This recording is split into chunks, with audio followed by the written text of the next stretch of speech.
খাই আছোঁ এই বজাৰখনত আমাৰ কিবা ইনকম আছেনে? আমাৰ এইখনত জিৰ' মৰালৈকে জিৰ'। কিন্তু এই বজাৰখন যদি আমি খাওঁ এটা পৰ্যায়ত আমি ছিষ্টেমত কাম কৰি গ'লে ৰয়েল পাৰ্চন ইনকম পাম। চাইণ্টিষ্ট, ৰাইটাৰ, ছিংগাৰ, লিখক, গায়ক, বৈজ্ঞানিকে পাইছে। কাৰণ 4 নম্বৰ ৰলিটো আমাৰ RCM দিছে। যেতিয়া আপুনি জইন হৈছে, আপুনি নমিনি কাক দিছে? ল'ৰাক দিছে। কিয় দিলে? নাজানো নহয়, এতিয়া দিব লাগে পইচা দিছোঁ আৰু গম নাপাব ন?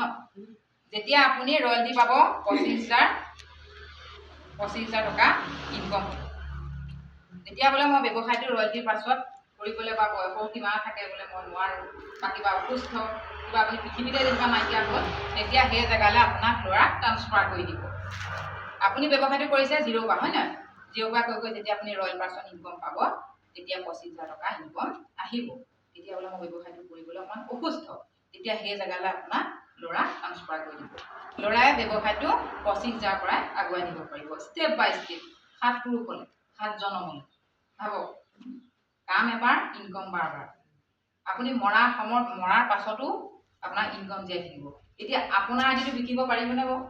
কাৰোবাক নোৱাৰো, মানুহ মৰি যাব কিন্তু আইডি জীয়াই থাকিব।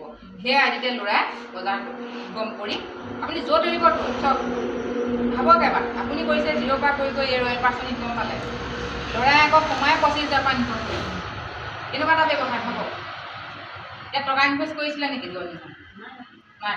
কি কৰিছিলে? 2,000 টকা দি বজাৰ কৰিছে, হয় নহয়? টকা ইনভেষ্ট কৰা নাই। আমাৰ ভুল কিছুমান থাকে কি জইনিং হ'বলৈ 2,000 টকা লাগে। মোৰ তেনেকুৱা দুটা ফিল্ডত পালোঁ 2,000 টকা লাগে বুলি ক'লে জইনিং নহয়। 2,000 টকা দিব লাগিব জইনিং হ'ব।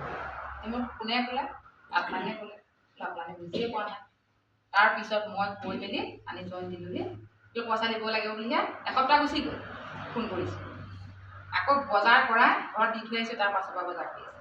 আপোনাৰ কথা কোৱাও বহুতখিনি প্ৰচেছ আছে। জইন কৰিবলৈ 2,000 লাগে বুলি ক'লে।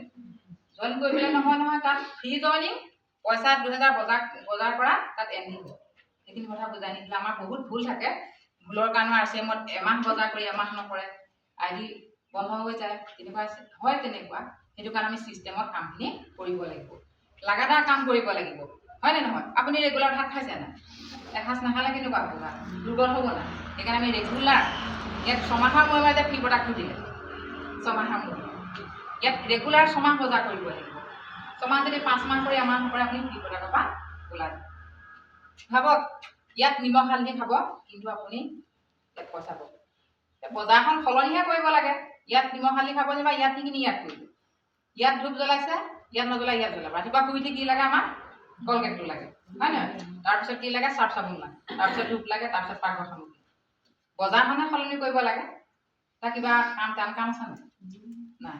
সেইখিনিকে কৰিবলৈ আমাৰ মানুহখিনিয়ে 2,000 টকা লাগিব ভয় কৰে। বজাৰ 2,000 টকা ক'ত পাম?